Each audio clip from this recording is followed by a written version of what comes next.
Hello and a warm welcome to World This Week by Latest Laws. This is a weekly program, so hit the bell icon to get notifications for new videos.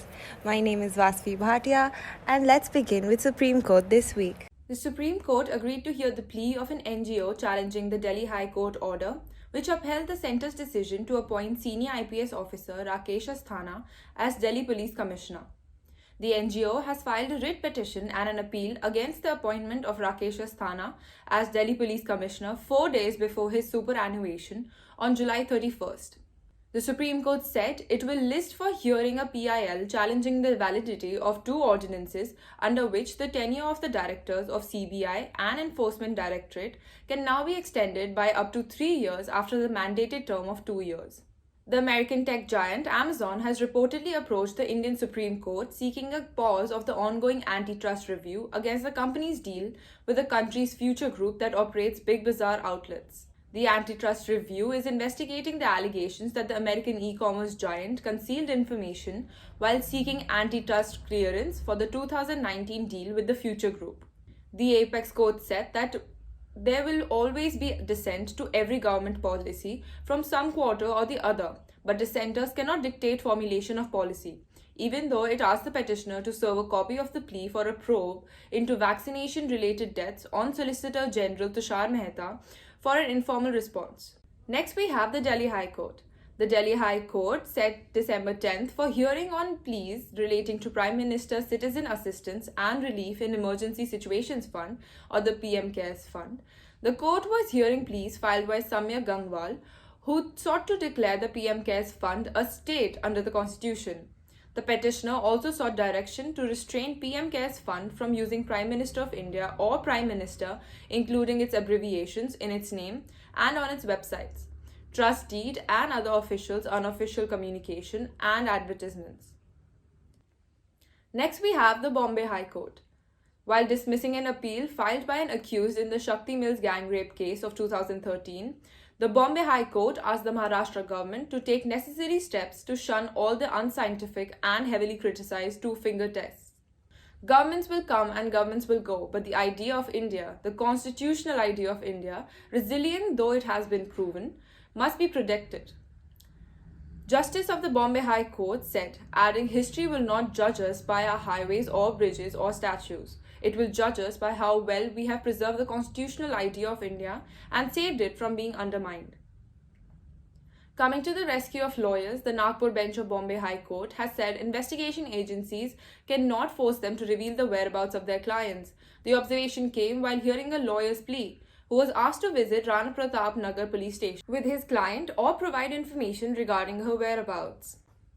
Next, we have the Kerala High Court. The High Court of Kerala reduced the jail term of former Catholic priest Robin Vedakumchari in the Kottayur rape case to 10 years from 20 years by altering the charges from Section 376 subsection 2 to Section 376 subsection 1. The court also reduced the fine to Rs 1 lakh from 3 lakhs in the case of raping and impregnating a minor. The Kerala High Court has ruled that a sanction should be well reasoned and must reflect the materials considered by the authority for the purpose of deciding the necessity for granting the same for prosecution or a public servant. In the present petition so filed, the petitioner accused, who are government employees, were charged under Section 5A of the Kerala Rationing Order read with Section 3, subsection 2, Section C, D, subsection 1A and subsection 2, and the Section 8 of the Essential Commodities Act, who seek quashing of the criminal proceedings against them. Next, we have the Jammu and Kashmir High Court, underscoring that unless an accused has exhausted the remedy before the Sessions Court for anticipatory bail, the Jammu and Kashmir High Court held that only in special circumstances it may entertain an application of an accused under Section 438 of CRPC.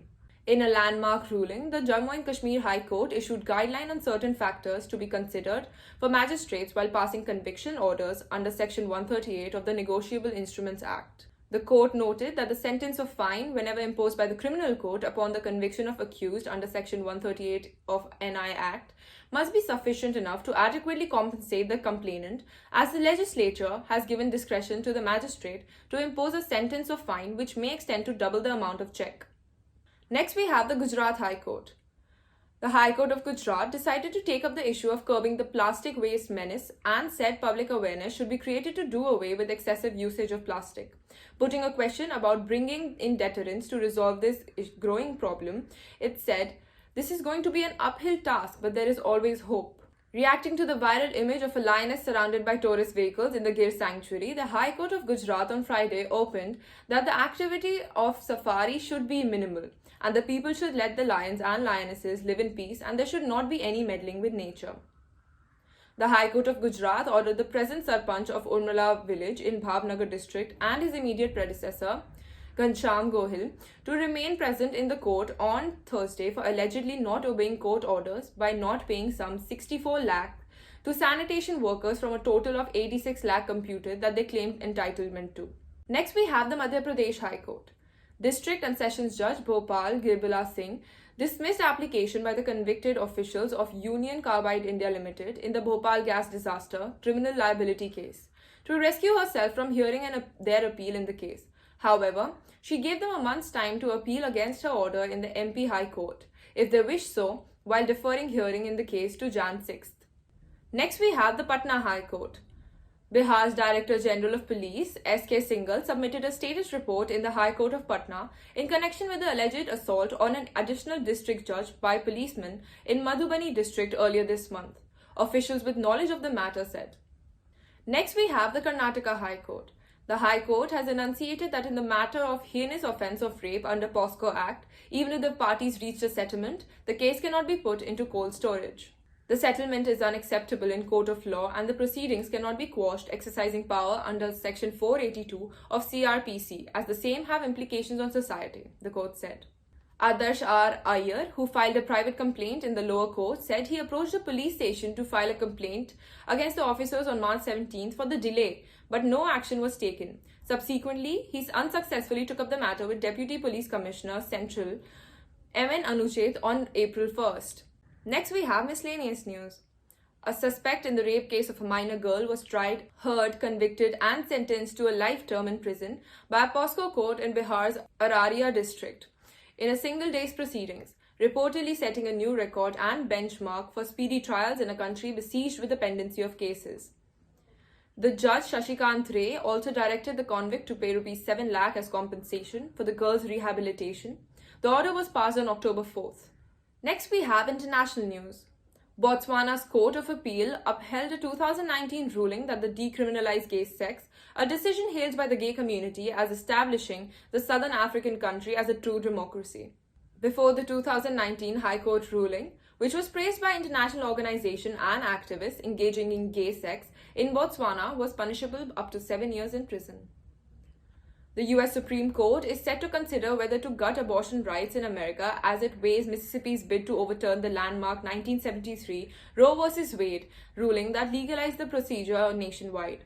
The court, which has 6-3 conservative majority, is scheduled to hear at least 70 minutes of oral arguments beginning at 10 a.m. in the southern state's appeal to revive its ban on abortion, starting at 15 weeks of pregnancy.